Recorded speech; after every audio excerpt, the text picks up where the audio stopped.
नमस्कार विद्यार्थी मित्रांनो, आज आपण विषय मराठी बालभारती इयत्ता 8वी या पाठ्यपुस्तकातील घटक गद्य उपघटकाचं नाव आहे चोच आणि चारा. लेखक आहेत मकरंद जोशी. पहिल्यांदा आपण मकरंद जोशी यांचा परिचय करून घेऊया. त्यांचा जन्म 1970 रोजी झालेला आहे. प्रसिद्ध लेखक, निसर्ग सहल संयोजक. त्यांची प्रवास एका प्रवासाचा हे केसरी भाऊ पाटील यांचे आत्मकथन सुद्धा प्रसिद्ध आहे. 2 ध्रुवावर 2 पावले हे प्रवास वर्णन प्रसिद्ध आहे. घर श्रमिकांचं हा कथासंग्रह सुद्धा प्रसिद्ध आहे. पर्यटन आणि मार्गदर्शक मालिका, परिस्पर्श, एक 52 कशी कहाणी इत्यादी पुस्तके प्रसिद्ध. विविध वृत्तपत्रे व नियतकालिके यामधून पर्यटन, पर्यावरण इत्यादी विषयावरील लेख त्यांनी लिहिलेला आहे आणि मुलाखती सुद्धा प्रसिद्ध आहेत त्यांच्या. पाठ परिचयामध्ये बघूया. मानवाला पक्षी जीवनाविषयी नेहमीच कुतूहल वाटत आले. त्यापोटी झालेल्या अभ्यासातून पक्षी जीवनाचे नानाविध पैलू समोर आले आहेत. आदिवासाप्रमाणे आणि अन्नाच्या उपलब्धतेनुसार पक्ष्यांच्या चोचीचे आकार आणि रूपे कशी बदलत राहतात याचा वेध लेखकाने या पाठामध्ये घेतला आहे. प्रस्तुत पाठ वयम नोव्हेंबर 2016 या मासिकातून घेतलेला आहे. चला तर आपण या पाठाविषयी संपूर्ण माहिती आहे ती माहिती समजून घेऊ. तिची उलशीच चोच. उलशीच म्हणजे लहान, तेच दात तेच होठ. अशा शब्दामध्ये सुग्रण पक्ष्याचं वर्णन बहिणाबाई आपल्या निरीक्षणामधून करतात. सुग्रण पक्ष्याच्या चोचीचं त्यांनी केलेलं वर्णन बहुतेक सगळ्या पक्ष्यांना सहज लागू पडतं.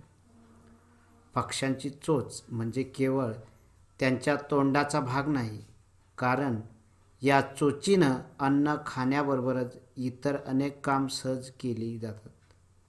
जर तुम्ही वेगवेगळ्या जातीच्या पक्ष्यांचं बारकाईने निरीक्षण केलं तर लक्षात येईल की पक्षी आपल्या चोचीचा उपयोग चिखलातून किंवा झाडांच्या खोडातून अन्न शोधणे, बिया फोडणे, शिकार केलेल्या प्राण्यांचे तुकडे करणं यासाठी तर करतातच, पण त्याचबरोबर चोचींचा उपयोग घरटं बांधण्यासाठी, पिलांना भरवण्यासाठी इतकंच काय, पण झाडावर चढणं किंवा वेलीवर लटकणं यासाठी सुद्धा केला जातो.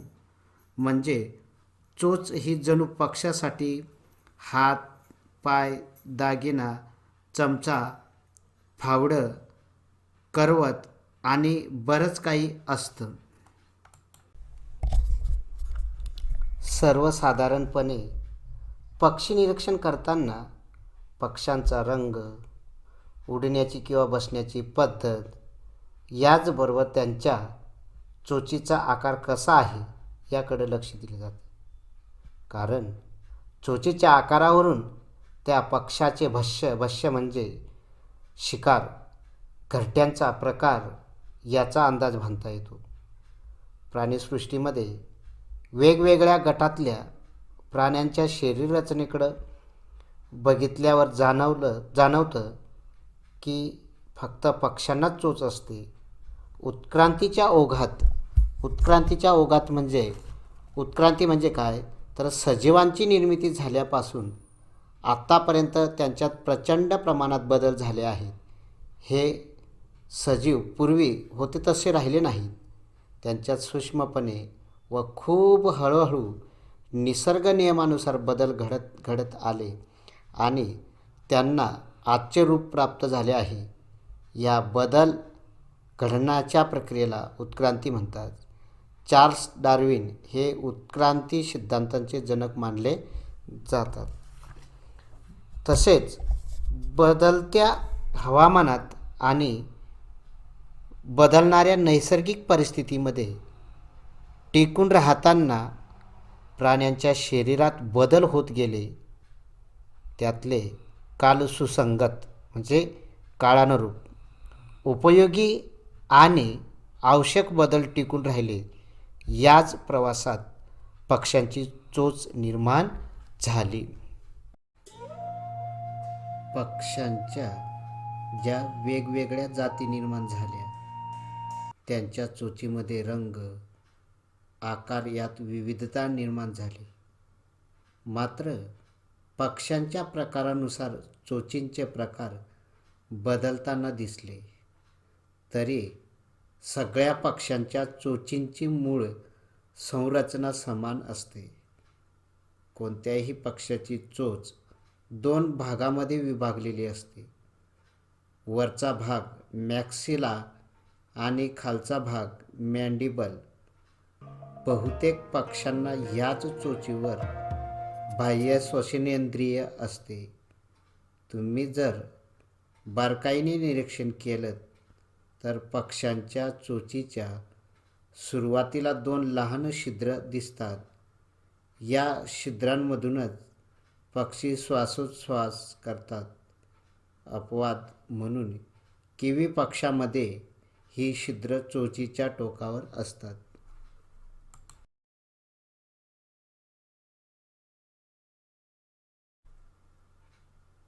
पक्षी अंड्यामध्ये असताना त्यांच्या चोचीच्या टोकावर एक दातासारखा भागही येतो. त्याला एग टूथ असे म्हणतात. मराठीमध्ये एग टूथ म्हणजे अंड्यांचा दात. अंड्यात पूर्ण वाढ झालेल्या पक्ष्यांच्या चोचीवर हा चिमुकला दात उगवतो. ह्याच दातांच्या मदतीनं पक्षी आपल्या अंड्याचं कवच आतून फोडून बाहेर येतो. सगळ्याच पक्ष्यांना हा एक टूथ असतो. अपवाद म्हणजे किवी पक्ष्यांची पिल्ले. ही पिल्ले लाथा मारून अंड्याचे कवच फोडतात. स्टार्कसारखे काही पक्षी नेहमी त्यांच्या लांब लांब चोची आपटताना दिसतात. चोचीवर चोच आपटून ते जो आवाज करतात त्याला वेगवेगळे अर्थ असतात. चोचीच्या वैशिष्ट्यपूर्ण आकारामुळे लक्षात राहणाऱ्या पक्ष्यांची यादी केली तर त्यात अर्थातच धनेश म्हणजेच हॉर्नबिल पक्ष्याचा क्रमांक बहुधा पहिला लागेल. गुलाबी फ्लेमिंगो पक्ष्याची चोच वैशिष्ट्यपूर्ण आकाराची असते. आपल्या गुलाबी शेंदरी पंखांनी अग्निपंख हे नाव सार्थ करणाऱ्या फ्लेमिंगोची चोच मध्येच वाकडी झालेली असते. फ्लेमिंगोची भक्ष्य शोधण्याची खाण्याची पद्धत जरा वेगळीच आहे. पक्ष्यांची चोच म्हटल्यावर सर्वात आधी जो शब्द आठवतो तो आहे अणकुचीदार. अणकुचीदार म्हणजे टोकदार. तो लागू होतो गरुड, घार, ससाना अशा शिकारी पक्ष्यांना. सापापासून ते सशापर्यंत अनेक प्रकारच्या प्राण्यांची शिकार करणाऱ्या ह्या पक्ष्यांना आपली शिकार घट्ट पकडता यावी, फाडता यावी, तिचे तुकडे करता यावेत म्हणून बाकदार अणकुचीदार चोच असते. या चोचींचा वरचा भाग खालच्या भागापेक्षा थोडा लांब आणि वळलेला असतो. याउलट सुतार, हुप्पो या पक्ष्यांची चोच एकदम सरळसोट असते. सरळसोट म्हणजे सरळ असणे. त्यांना जमिनीवरचे किडे, झाडांच्या खोडात दडलेले किडे शोधून बाहेर काढून खायचे असतात. चिमुकले शिंजीर अर्थात शक्करखोरा म्हणून ओळखले जाणारे सनबर्ड्स फुलामधला मधुरच चोखतात. त्यासाठी त्यांना शरीरापेक्षा लांब बाकदार चोच असते. आकाराने चिमणीपेक्षाही लहान असलेला सनबर्ड्स एखाद्या फुलाच्या पाकळीवर आरामात बसून फुलालाही धक्काही न लावता आपल्या पातळ बाकदार लांब चोचीनं फुलातला मध खातो. चोचीचा सर्वात आगळा उपयोग करणारा पक्षी म्हणजे पोपट. आपल्या काहीसा जाडसर शिवाय बाकदार चोचीनं पोपट शेंगा किंवा अगदी तिळा इतक्या लहान बिया तर आरामात फोडून खातोच, शिवाय झाडांच्या डाळ्यावरून चालताना याच चोचीनं डाळी पकडून पोपट आपल्या चोचीचा उपयोग पायांसारखाही करतो. उडता उडता पाण्यावर सूर मारून अचूक मासे पकडणाऱ्या खंड्याची चोच सरळसोट आणि टोकदार असते. कीटकांवर, विशेषतः माशांवर उदरनिर्वाह करणाऱ्या वेड्या राघूची चोचही त्याला उडता उडता माशा टोळ पकडायला सोपं जावं अशी सरळ आणि लांब असते. आपलं नजाकतदार म्हणजे सुबकपणा घरटं विणणाऱ्या सुगरण किंवा बाया पक्षाची चोच फार वेगळी नसते. बहिणाबाईंनी वर्णन केल्याप्रमाणे तिची उलुशीच चोच असून सुगरण पक्षी घरटे विणण्याची कलाकुसर कशी करतो हा प्रश्नच पडतो.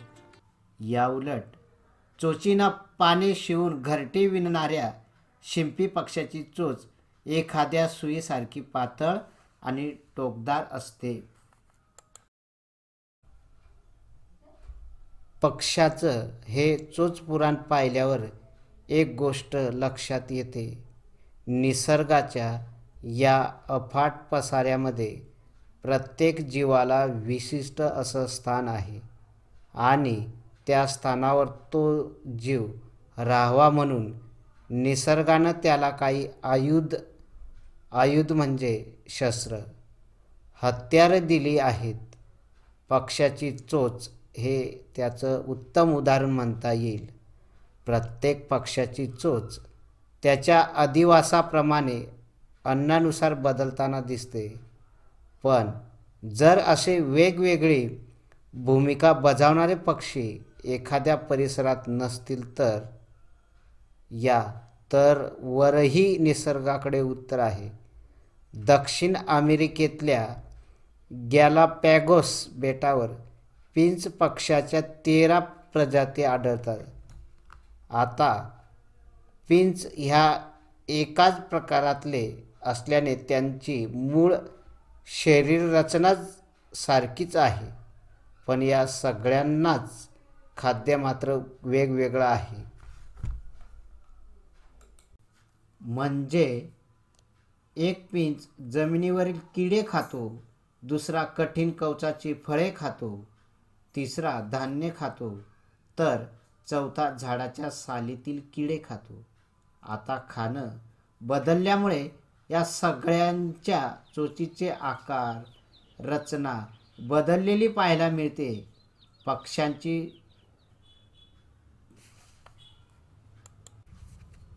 पक्ष्यांच्या चोचीची ही माहिती वाचल्यानंतर ज्यानं चोच दिली तो चाराही देतो या म्हणीचा नेमका अर्थ ध्यानात आला असेल.